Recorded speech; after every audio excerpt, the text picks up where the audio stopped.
Bonjour, je m'appelle Jean. Aujourd'hui, je vais vous expliquer ce qui a fait basculer ma vie.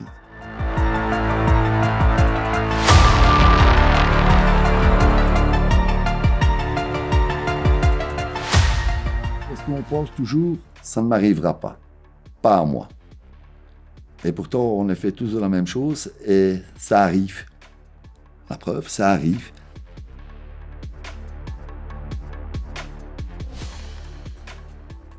On travaille sur la Meuse et sur une écluse.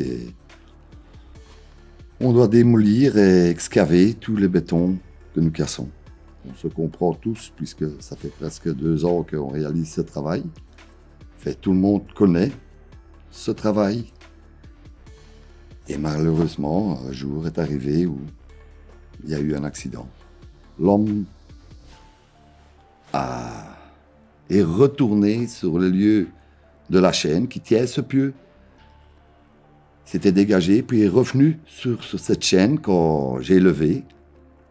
Et l'homme pendait autour de la chaîne et autour du pieu. Je n'ai pas vu qu'il revenait sur ses pas. Et voilà. J'ai vu quand il pendait au-dessus de mon bac. Il faut savoir que c'est une grue de plus de 80 tonnes. Si on y va vraiment franco, on tue l'homme. Et voilà, c'est l'accident, il est là. J'ai un collègue qui est avec moi, qui vient pour aider, glisse de sa machine, rebelote. 30 secondes après, deuxième accident. Et vous êtes au milieu de l'eau, il faut appeler les secours, il faut tout faire. C'est pas facile tout de suite. D'abord, on a l'adrénaline qui monte et quand les secours viennent et tout ça, après, on craque, c'est l'émotion, on craque et on en pleure même parce que c'est touchant. Enfin, c'est un jeune, il a 18 ans et l'accident est là.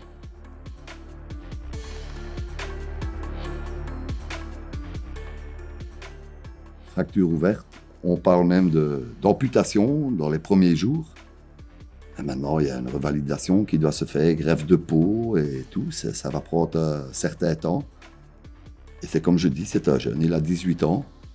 Moi, j'ai un fils qui a 19 ans. Quand je vois mon fils passer, je me dis, waouh, ça aurait pu être lui. Et il faut vivre avec ça.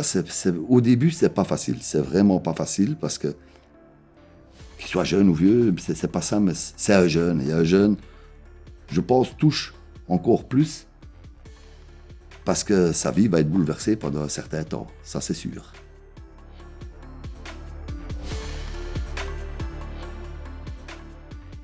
Ça va me marquer jusqu'à la fin de mes jours.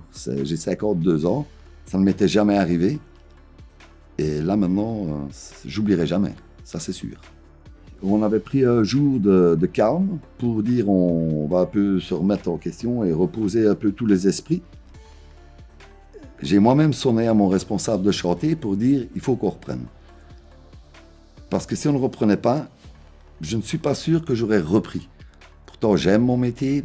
On se sent au début, c'était tous les jours. Après, lui, il doit se faire opérer plusieurs fois et tout ça, ça fait à la fin, je ne peux pas trop le déranger parce que je ne connais pas tout son planning à l'hôpital, c'est 16 heures. On est passé à 3 jours et puis maintenant c'est 1 fois par semaine, on prend contact un envers l'autre pour savoir comment on va. Et c'est vice-versa aussi bien lui envers moi que moi envers lui parce qu'il a vu que ça m'avait très fort touché parce que j'avais craqué, je pleurais tout sur le chantier. Et pourtant j'ai un caractère très fort. Là c'était la goutte qui faisait déborder le vase enfin.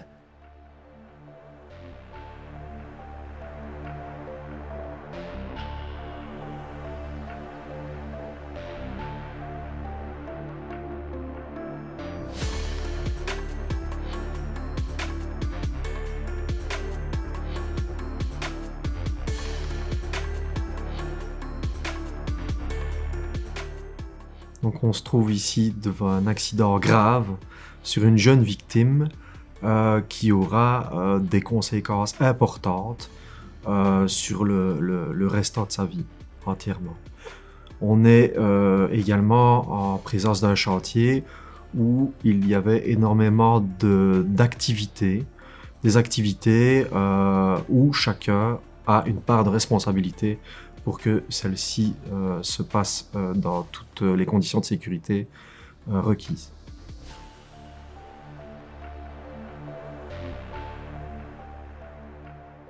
Nous avons écrit une procédure de communication qui va déterminer justement le moyen pour communiquer entre le machiniste et l'aide-machiniste. Donc on parle de gestes, d'une communication franche, claire, avec des gestes très précis. Cette communication va nous permettre de maîtriser les risques en empêchant le machiniste de faire n'importe quel mouvement avec sa machine tant que la procédure n'est pas respectée.